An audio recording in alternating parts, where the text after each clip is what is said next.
Cambridge Practice Tests for IELTS 1 by Vanessa Jakeman and Claire McDowell. Published by Cambridge University Press, 1996. This recording is copyright.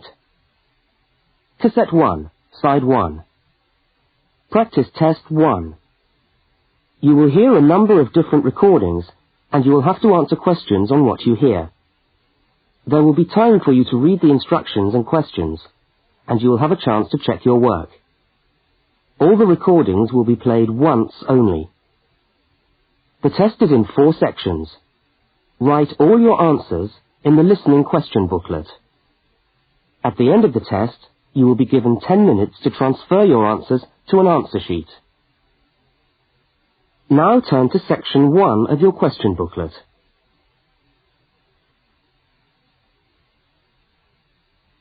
Section 1. You will hear a telephone conversation between a woman and a police officer. First, look at questions 1 to 5. For each of the questions, 4 alternatives are given. Decide which of the alternatives, A, B, C, or D, best fits what you hear on the tape, and circle the appropriate letter.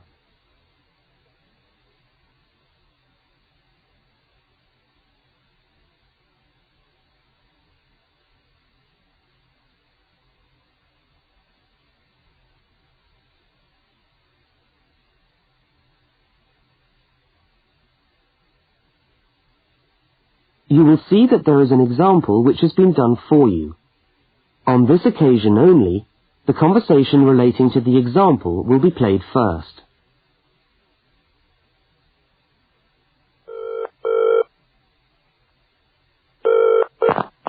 Good evening, City Police Station. Can I help you? Oh, hello. I'd like to report a stolen briefcase, please. Just a minute and I'll put you through. The woman says she wants to report a stolen briefcase, so A has been circled. Now we shall begin. You should answer the questions as you listen, because you will not hear the recording a second time. Now listen carefully to the first part of the conversation, and answer questions 1 to 5.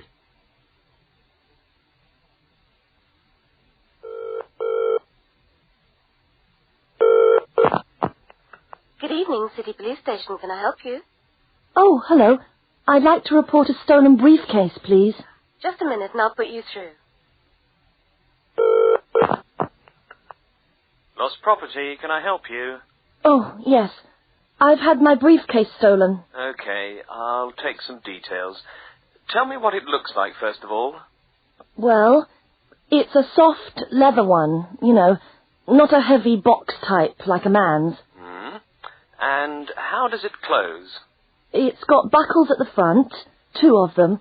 They're gold-plated ones. Fine. Was it locked? No, I'm afraid not. Never mind. Any distinguishing features? Pardon? Any marks or badges on it that make it stand out? Only the brand name. And where's that? It's on the back, at the bottom in the left-hand corner. It's saggy. Oh, and there's a scratch. It's quite bad, but small, directly above the brand name. I did it recently, putting it on my bike. I've got that. So, what did you have inside the briefcase? Well, all my papers from college. It's so frustrating, but thank goodness for computers. I haven't lost them completely. Yes, you're lucky. I had my wallet in my pocket, so I didn't lose that. But there were also my pens, which I got for my birthday, and a novel I was planning to read on the train. Right. Where exactly did you lose the briefcase? Well, I couldn't believe it. I was standing on the platform. It was right next to me. You were holding it? I'd just put it down on the floor, but I could almost feel it beside me. I was watching for my train because sometimes it comes early, and then next time I looked, my briefcase wasn't there. And what time was this? It must have been about 5:20. No, a bit later. I'd say 5:30 because it was just getting crowded and the train normally comes at about 25 to 6. Before they continue their conversation, look at questions 6 to 10.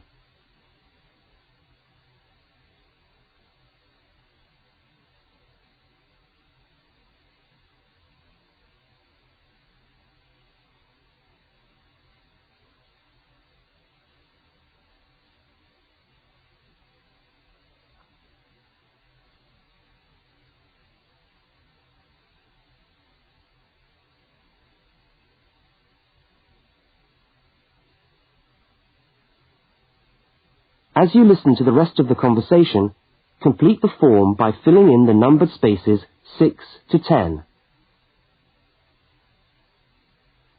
Right. If you'll just give me some personal details. Yes. What name is it? I'm Mary Prescott. Can you spell that? Yes, it's Prescott.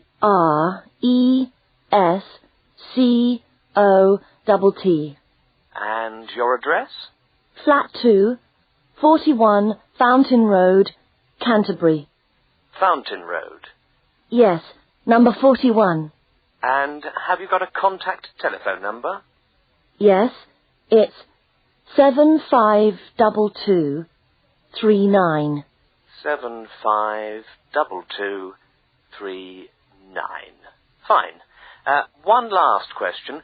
What would you say the value of your briefcase is? Including the contents? Yes. Just a rough estimate is fine. Oh, I'm not sure. Well, the briefcase itself is quite new. I bought it last month for £40. I suppose about £65. The contents are worth about £20 or £25 at least. That's fine. Well, if you could come down to the station tomorrow, you can sign this form and have a look at what we've got here. Okay, thanks. Bye. Goodbye.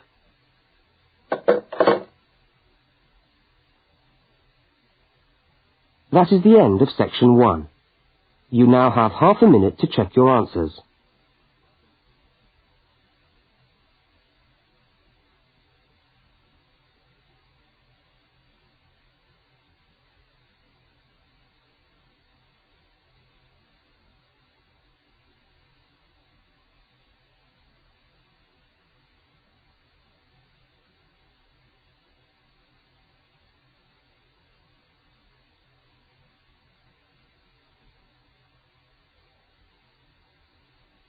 Now turn to section 2.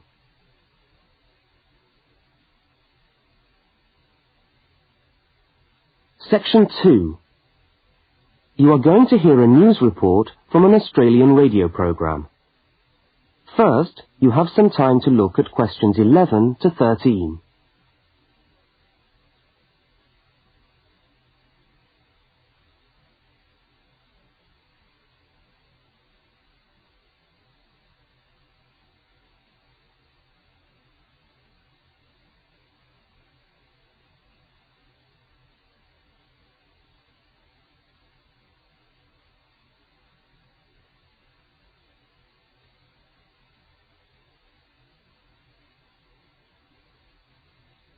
Now listen to the news headlines and tick the 3 other items which are mentioned.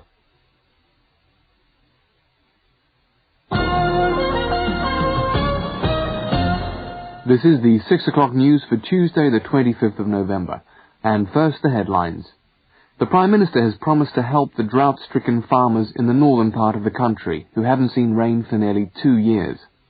And in Sydney, a group of school children are successfully rescued from a plane which landed in the sea shortly after takeoff.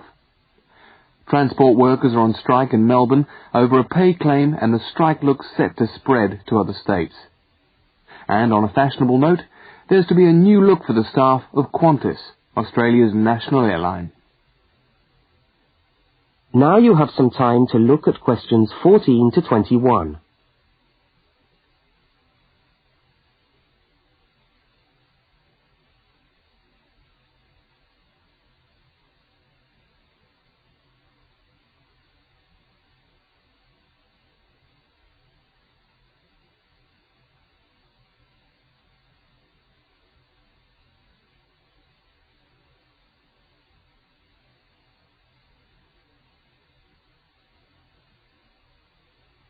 As you listen to the rest of the news, complete the notes in the spaces provided. The Prime Minister has pledged today that he will make $250 million available to help the drought-stricken farmers who have not seen rain for years get through the next 5 years. Money that was to have been spent on the restructuring of Sydney's road system has been reallocated to what the Prime Minister described as a more worthy cause. Farmers are to receive financial assistance to help see them through the worst drought in over 50 years. Many farmers feel that while the money is welcome, it has come too late to save them and their farms from financial ruin, and are angry that the government did not act sooner. A group of school children who were travelling in a privately chartered aeroplane from Sydney to Queensland to take part in a musical concert found themselves swimming for the shore when their aeroplane had to land in the sea just 3 minutes after taking off from Sydney Airport. The pilot managed to bring the aircraft and its 50 passengers down safely in the calm waters of Botany Bay, where boats and pleasure craft were able to come to the rescue of the boys. The fact that it was a weekend meant that there were hundreds of boats in the bay enjoying the good weather, and this undoubtedly helped the rescue operation. "We owe our lives to the skill of the pilot," said one of the boys, but the pilot replied modestly that it was all part of a day's work. However, all their musical instruments were lost, and they never got to play at the concert. That is the end of section 2. You now have half a minute to check your answers.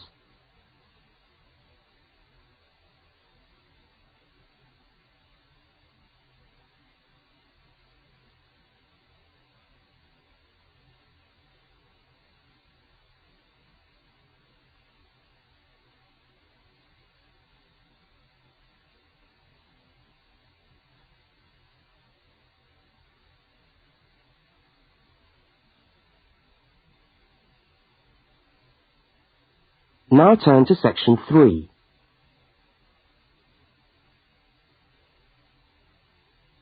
Section 3. In this section, you will hear a conversation between a university student and a university lecturer. Look at questions 22 to 25.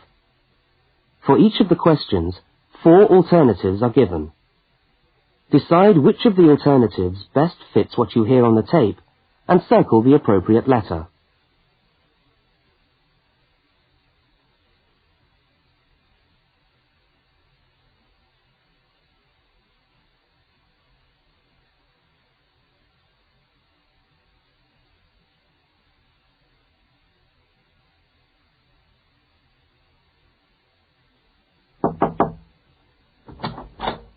Hello.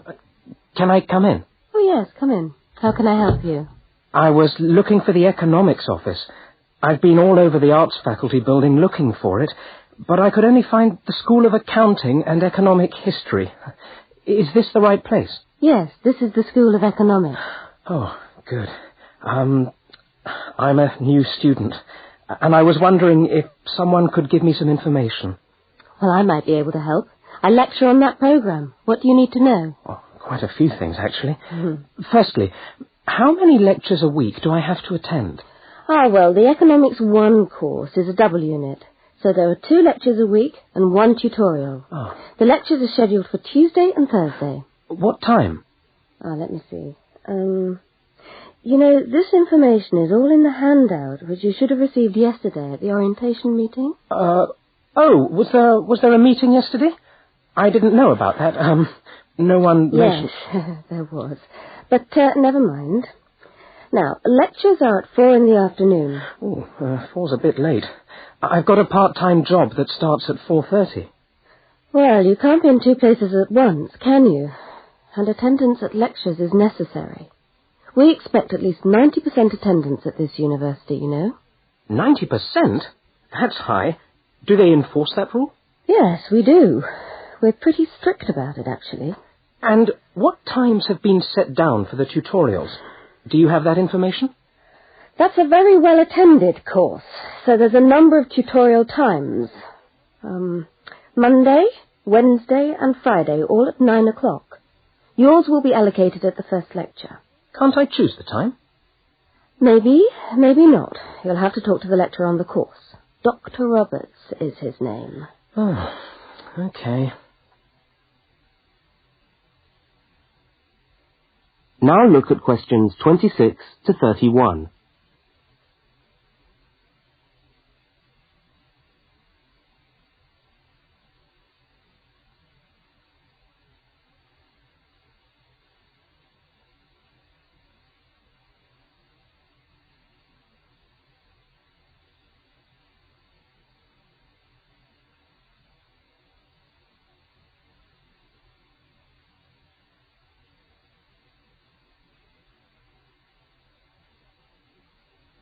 As the conversation continues, complete the notes in the spaces provided.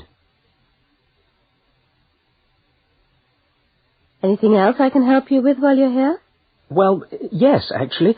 Do you know what the course requirements are? I mean, how much work is expected for this course? Well, you have to complete a tutorial paper. What does that involve? Well, it's a piece of work on a given topic based on some set reading texts. You'll have to give a small talk to your tutorial group. Oh, how long does that have to be? Oh, about 25 minutes usually. I have to talk for 25 minutes? Yes, that's right. And then you have to write up your piece of work and give it to the lecturer to be marked. Right. And is that all? No. You also have to complete a 3,000-word essay on a topic. Can I choose the topic? Yes, usually you can. Right. That shouldn't be too bad. And in addition to that, there is an exam. An exam? What sort of exam? Well, it's an open book exam. Does that mean I can have the textbook with me during the exam? Yes, that's right. And can you give me any idea about the content of the first year of economics, so that I can get into some reading? Well, you'll be getting the reading list next week when lectures start. All the books are in the library. Yes, but won't everyone else take them out as soon as they get the reading list too? Well, yes, they might. But most of the important ones are held in closed reserve. That's a part of the library where you can go to read books, but you can't take them out of the building. What did you call that section of the library? Closed reserve. However, we do recommend that you buy the core books. You'll find them useful and you'll need them for the exam. Yes, I suppose I will. But what is the focus of the course? Well, the course at this university has a vocational focus. That is, a focus on preparing its graduates for work. So we're orientated very much towards employment. Oh, so my chances of getting a job are good? Well, provided you get good results. Well, look, thanks for your time. You've been really helpful. That's fine. See you next week, then.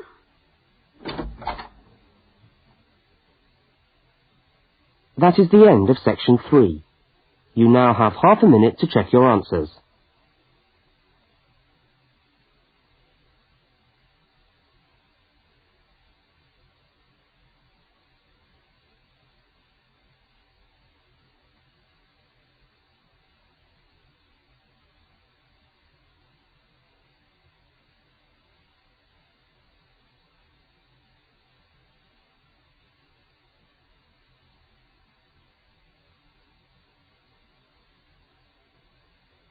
Now turn to section 4.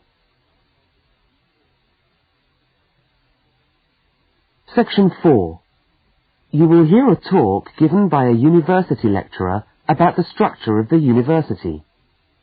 First, look at questions 32 to 36.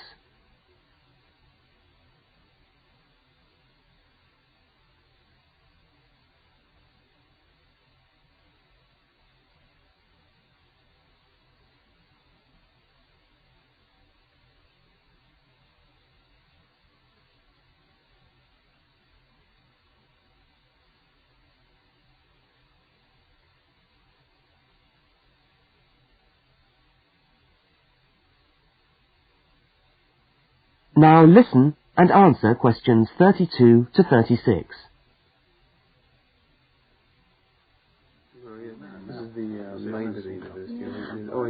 Good morning, and welcome to the University of Westlands. My name is Marcia Mayhew, and I'm the coordinator of the Bachelor of Social Science degree. This morning, I'd like to tell you about the structure of the university and about some of the requirements of the degree that you're about to enter. The Bachelor of Social Science is in one faculty within the university. That is the faculty where I work, known as Arts and Social Sciences. Here on this campus we also have the faculties of architecture, law and science and technology, among others. It's important to know something about the structure of the faculty because as you go through your course, you may need to call on members of the staff to help you. At the top of the faculty, we have a dean, and below the dean, we have 3 divisions. Each division has a divisional head, and your degree is located in the Division of Social Sciences. Within each of the divisions, there are the departments, and each of these offers the different degrees. For instance, 2 of the departments which offer the major subjects for your award are sociology and psychology. Each has a departmental head, but for practical purposes, the people you are going to see the most of are myself as coordinator of the social sciences degree, and the actual lecturers who are teaching the subjects that you are taking.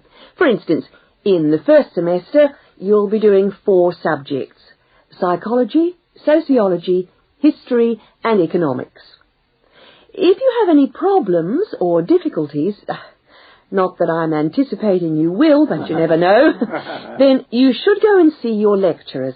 For instance, you may find that you can't meet a deadline for an essay, or perhaps you're having problems with attendance. These seem to be the 2 most common problems that students face.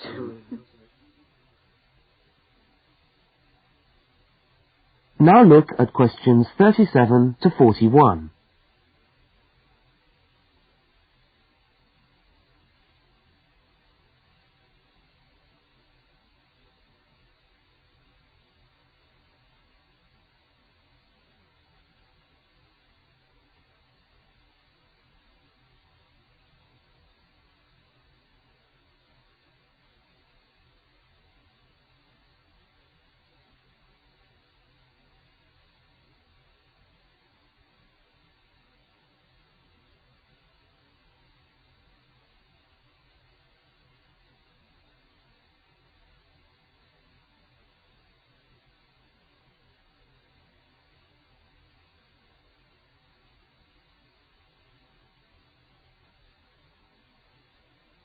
As you listen to the rest of the talk, answer the questions 37 to 41.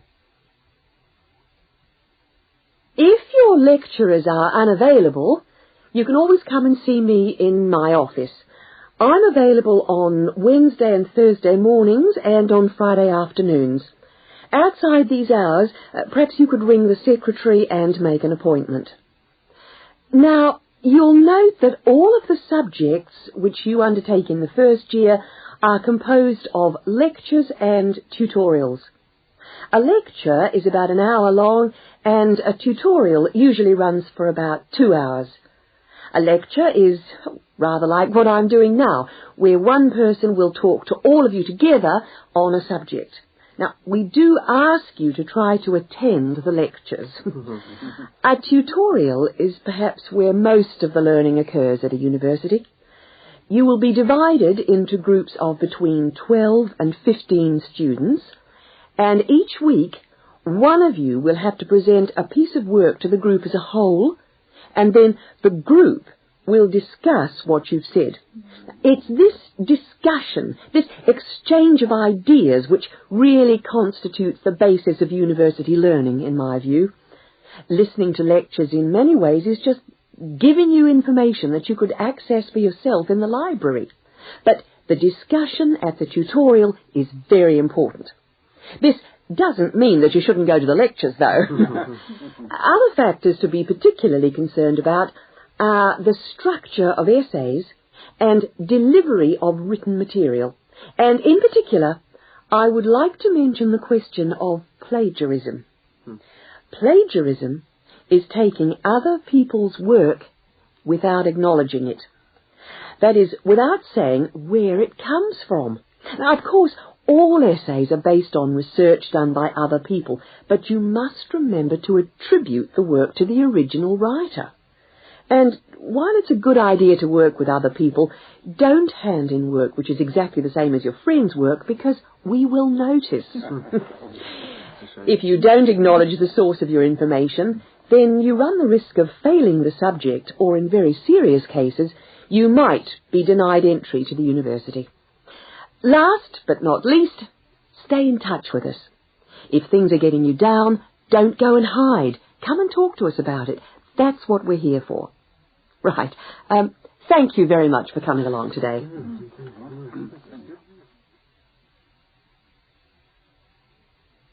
That is the end of section 4. You now have half a minute to check your answers.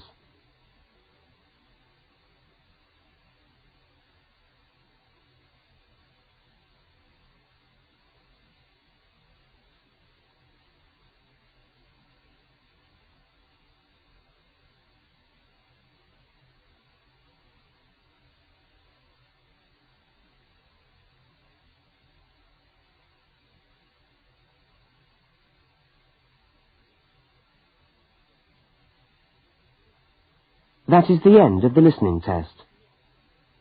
You now have 10 minutes to transfer your answers to the listening answer sheet.